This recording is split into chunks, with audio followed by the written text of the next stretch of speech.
Good evening, Indy. Today, a bittersweet day around the league. The sweet, it's the final weekend without NFL action. The sour, it's the brutal part of this business. As rosters were cut in half by 4 p.m. today, 53 men allowed on Indy's list. So who was voted off the island? Let's take a look. Nothing too shocking today as the Colts make their cuts. It was just too crowded in that wide receiver room for Reese Fountain and Marcus Johnson. They were beat out by rookie Desmond Patman and Ashton Doolin. And as for QB3, Chad Kelly gets cut today, and rookie Jacob Eason lands on the initial 53-man roster.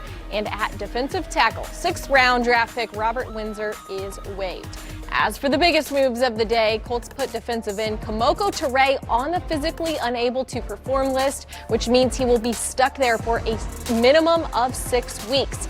And finally, a new kicker in town for the first time in 15 years. Meet Rodrigo Blankenship, who won the Colts' first kicking competition since 1998. The fan favorite walk-on nickname Hot Rod became a legend and All-American at Georgia. He will now replace the NFL legend of Adam Vinatieri. Kind of feels a lot like, the situation that I was in going into our 2017 season back at UGA. It almost feels exactly like that.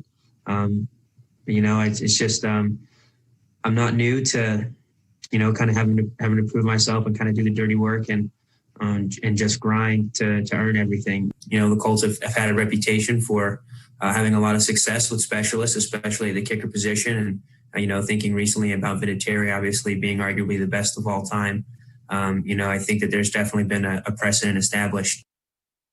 All right, welcome aboard, Hot Rod, and don't forget, our sports team will get you ready for the 2020 Colts season Sunday morning with All Access Indy, our season preview for the Colts. Sports director Anthony Calhoun will quarterback our coverage beginning at 11 a.m. right here on Wish TV. All right, now to Lucas Oil Stadium for a different kind of football. Indy 11 opens a 5-game homestand with the rivals of Louisville City FC, the Boys in Blue, looking for their first win out of 3 meetings, with the top spot in the USL's Group E standings on the line. All right, it was Lou City, though, on the road who started fast. In fact, it was Speedy Williams who cleaned up a mishit off the corner kick. He slots one in the 22nd minute. Now in the 44th minute, Lou City up 2-0, but an easy one for Napo Matsosa from 5 yards out makes it 3-0 before the break.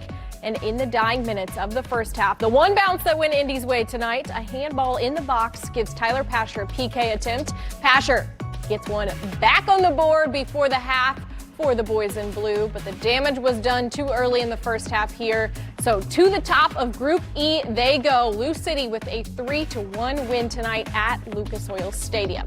Right now to the Wubble. The Fever are trying to snap a 6-game losing streak and avoid being swept by the Connecticut Sun with just 2 playoff spots remaining. In the first quarter, Fever falling behind, but Julie Alleman swings it around the arc to Kelsey Mitchell. She drains a triple, and Indiana is within 4 after 1. And before the half, Fever are now down double digits, but Alleman sinks a much-needed 3. But the second half struggles too much for Indiana. Over 20 turnovers in this game. The Fever fall 96-77. All right, and a delayed by months and a fanless Kentucky Derby taking place today. The favorite, 'Tis the Law, trying for the second leg of the Triple Crown after winning the Belmont Stakes in June.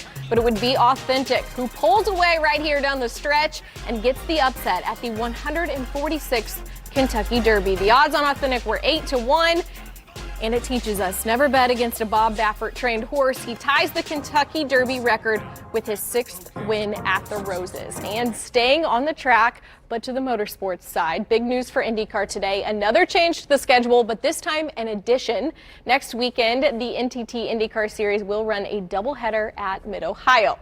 Now, let's check in with the fastest drivers in the world at Lucas Oil Raceway for the NHRA U.S. Nationals this weekend. Tonight, Matt Hagan drove the funny car to a winning 3.919 in the rescheduled NHRA Summer Nationals, giving Don Shoemaker of Don Shoemaker Racing his team's 350th national event win. The Brownsburg-based drag racing powerhouse is one of few motorsports teams to reach that landmark, and that all happens on the 50th anniversary of Don Shoemaker's first NHRA victory.